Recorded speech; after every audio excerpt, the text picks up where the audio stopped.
some people have dreams. Some people have dreams. Some people don't really dream.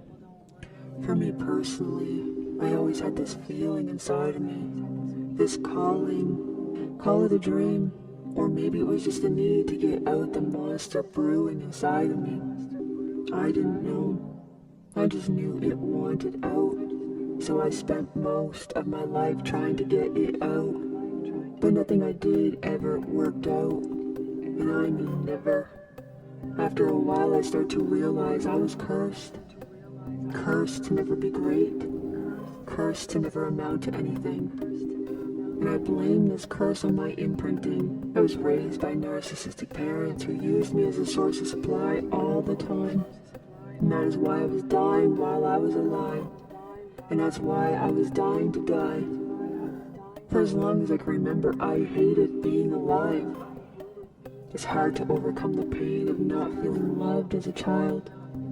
Children who are raised by these monsters usually become monsters. Thus, victims become abusers. But I refused to be like them. I loathed them. Lucky for me, I was a natural-born athlete. The sports helped me manage the pain. Sports helped me cope. Sports gave me the opportunity to prove my self-worth despite being told over and over again that I was worthless. Eventually I grew up and the sports ended. But that's when I fell in love with fitness. My specialty was running. My prime, I ran all the time. And during my runs I felt unstoppable. I felt the flow. The synchronicity of my breath with my step gave me this sense of bliss. This feeling of oneness. But the problem was, running like this all the time was really hard on the body, and eventually my body gave up on me. I started to shut down because she didn't really want to run, because running wasn't actually fun. What she wanted was to feel loved. But I didn't know that at the time. What I did know, though, was that I needed a place to go to heal from what I was running from. But what I did know, though, was that I needed a place to go to heal from what I was running from. I needed a place to go to learn how to do life because I didn't know how to do life, which is common when you've been parentified as a kid. Anyway, my first big dream revealed itself to me when I was 26. I moved across the country to get as far away from them as I could get. And that's when I started my career in health and fitness. It was around this time that I received the book called Happiness is a Choice. And I know this might sound crazy to people who are naturally happy, but for me, this was advanced information that was brand new to me. The idea that you could choose to be happy was so foreign because I was trained to be unhappy.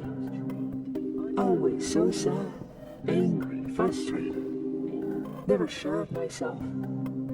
Turns out, I was groomed to hate myself. But I didn't want to be like this. I knew I was better than this. I knew I was different. I wanted to be happy, good at something. But there was nowhere to go for help with what I had stopping me. But because I was so desperate for help, this book woke me up to the idea that anything is possible if you believe in love. And that's when I started to pursue the quest to create the world's greatest healing center. But in spite of my good intentions and my passion for health and fitness, the curse would never let me win. I could never catch a break. And everything I did always backfired on me. Eventually I gave up on the healing center dream. I let my past devour me and my health continued to get worse over time. But in spite of my slow demise, I was still committed to self-improvement, and I invested in courses and education in areas of health and wellness, hoping I could find the magic bullet. But to no avail, I could never find relief. Then, in 2016, cancer got me. Left booby, stage 3B. Needless to say, I was both shocked as fuck and not shocked at all. Shocked because I did so much work to try to heal myself, and this is what I get. And not shocked because I knew deep down I was sick with something very serious. In the beginning of this deadly diagnosis, I thought it was an opportunity to do things differently. And I was determined to beat this disease and go back to the healing center dream that was burning inside of me. So that's what I did. I set on the quest to self-heal and create the world's greatest healing center. Again. But once again, the curse was still there. And in spite of my hard work to create something great, things got a lot worse for me. Cancer treatment broke me down in ways I'll probably never recover from. And on top of all that, I was attacked by another narcissistic villain. All of these setbacks combined killed whatever drive I had left, and I started to feel lifeless. I gave up on the quest again. Instead of dreaming, I started to prepare for leaving. I studied death obsessively, mediumship, near-death experiences, spirituality. And everything I learned told me that life after death is so much better than living like this. And maybe for some, the suffering and hardship is just accepted. We just accept that this is how life is. But I couldn't accept it. I knew I was meant for more, I just couldn't find the door. But eventually, giving up felt like my only option. The path of least resistance. And more than anything, I just wanted relief. I wanted to be ready to die, no regrets. And the beauty of giving up on your dreams is that you have no unfinished business. So now you're free to go.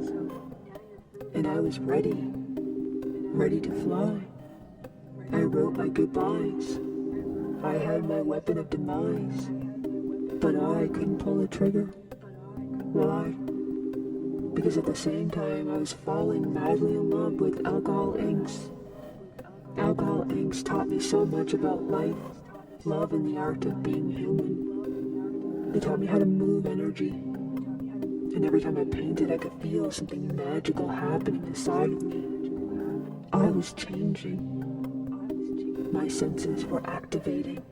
I knew things intuitively. I could feel things happening before they happened. So in many ways, the Alcohol Inc. saved me. They brought me back to life because they made me feel alive inside. They gave me the desire to try again. They inspired me to commit to a new vision, a new dream. And in 2022, I became the world's greatest alcoholic artist, self-proclaimed.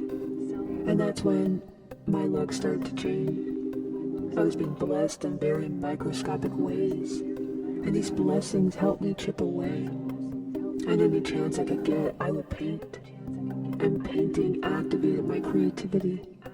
I started to write differently, speak differently, think differently, act differently. And that's how I created the Art Stories Project. And now that I know what I know that the inks opened me up to a new world. The world of color energy.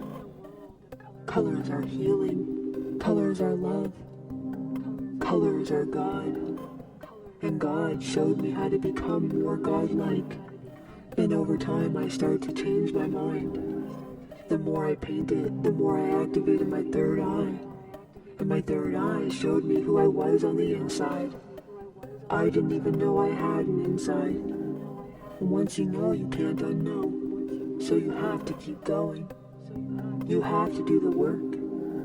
And it is through the daily practice of self-mastery and art mastery, combined with gratitude and forgiveness for everything, that I was able to create the world's greatest healing center within me.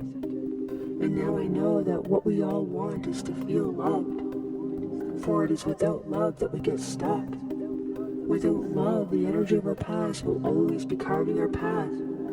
So if we want to heal, change, activate, expand our consciousness and become the deliberate creators of our own reality, we must be willing to learn about love daily. One of the ways we can do this is to create a healing home sanctuary. This is a key step in the healing quest, for it is our environment that influences our health and mindset. So my Alcohol Inc. art paintings are a tool in the toolbox of love. When we use the art to create a healing environment, we create a space that feels safe and comfortable. Thus, you're doing the work just by being at home. So with all that being said, now you know why I'm so passionate about the alcoholics. And after practicing for years, it is my hope that one day I can sell my art like hotcakes. And maybe those that buy my art will also experience the extraordinary healing power of alcoholics and color energy. Thank you for everything. Isn't she beautiful? Good day. Beautiful. I am going to put her in her frame now.